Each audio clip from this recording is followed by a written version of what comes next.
ہمیں معاشرت کے دکھ بانٹنے چاہیے،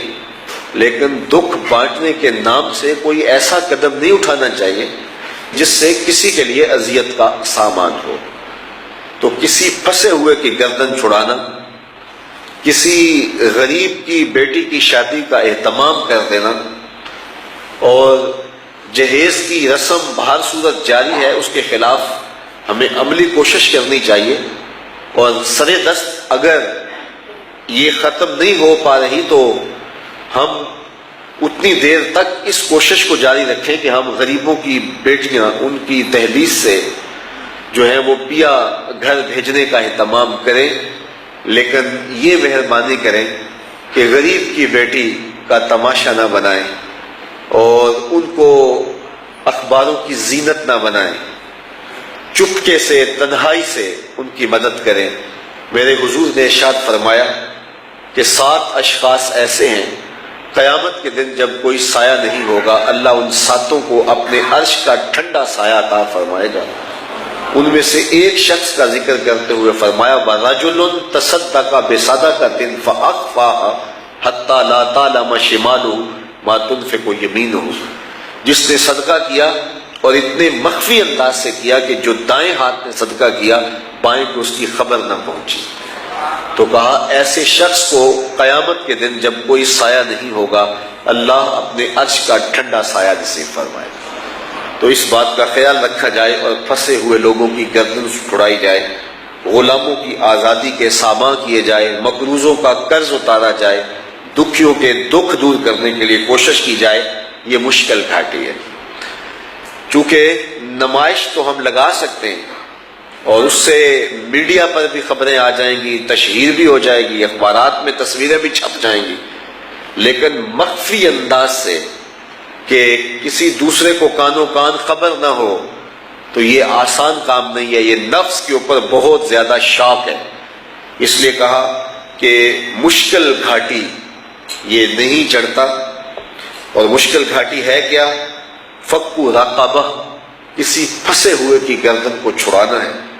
او اطعام فی یوم ذی مسغبہ، یا بھوک کے دن کھانا دینا ہے۔ جب خود فاقہ کشی کا ڈر ہو، خود جب یہ خوف ہو کہ مارکیٹ میں یہ چیز دستیاب نہیں ہے اور اگر میں نے دوسروں کو دیا تو میں خود بھی فاقہ کاٹ سکتا ہوں، تو اس کو یوم مسغبہ، بھوک کا دن کہتے ہیں۔ تو تکلیف کے دن، مشقت کے دن، بھوک کی شدت میں کسی کو کھانا کھلانا ہے۔ یتیماً ذا مقربہ، کسی قریبی یتیم کو۔ یہاں ذا مقربہ فرمایا گیا، علماء تفسیر لکھتے ہیں کہ قریبی یتیم کی بندہ مدد کرتا ہے، وہ بھتیجا ہو، وہ بھانجا ہو، تو معاشرے سے داد بھی نہیں ملتی، لوگ کہتے ہیں اپنوں کی ہی مدد کر رہا ہے۔ تو اس لیے بہت سارے ایسے لوگ ہیں کہ جو قریبی عزیزوں کو نظر انداز کر دیتے ہیں اور وہ مجلس سجا کے اور جو ہے وہ فوٹوگرافر بلا کر دوسرے لوگوں کی مدد کر رہے ہوتے ہیں، اس لیے کہ اپنے بھتیجے اور بھانجے کی تصویر تو اخبار میں لگوانے سے رہے۔ تو وہ کسی زمانے میں کہا جاتا تھا کہ نیکی کر دریا میں ڈال،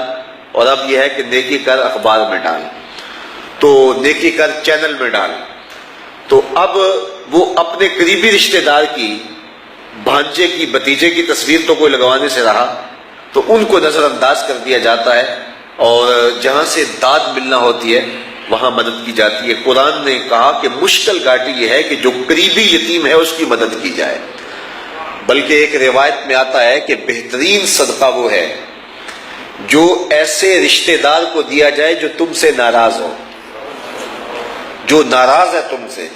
اس کو اگر صدقہ کیا جائے تو وہ بہتر صدقہ ہے، اس لیے کہ اس میں نفس شامل نہیں ہوگا۔ ہم کہیں گے ہم کیا شریک کو پالیں جو ہمارا جو ہے وہ خاندانی طور پہ ہماری مخالفت میں ہے، ہم اس کی مدد کریں؟ تو میاں وہ اگر پھنس گیا ہے مصیبت میں تو ہاں اس کی مدد کرو۔ یہ نفس پہ شاق بہت ہوگا، نفس اس کی اجازت تمہیں نہیں دے گا، لیکن جب تم اس کی مدد کرو گے عرش کا رب راضی بڑا ہوگا۔ تو یہ بہترین صدقہ ہے کہ قریبی رشتہ دار کی مدد کی جائے جو تم سے ناراض بھی ہو۔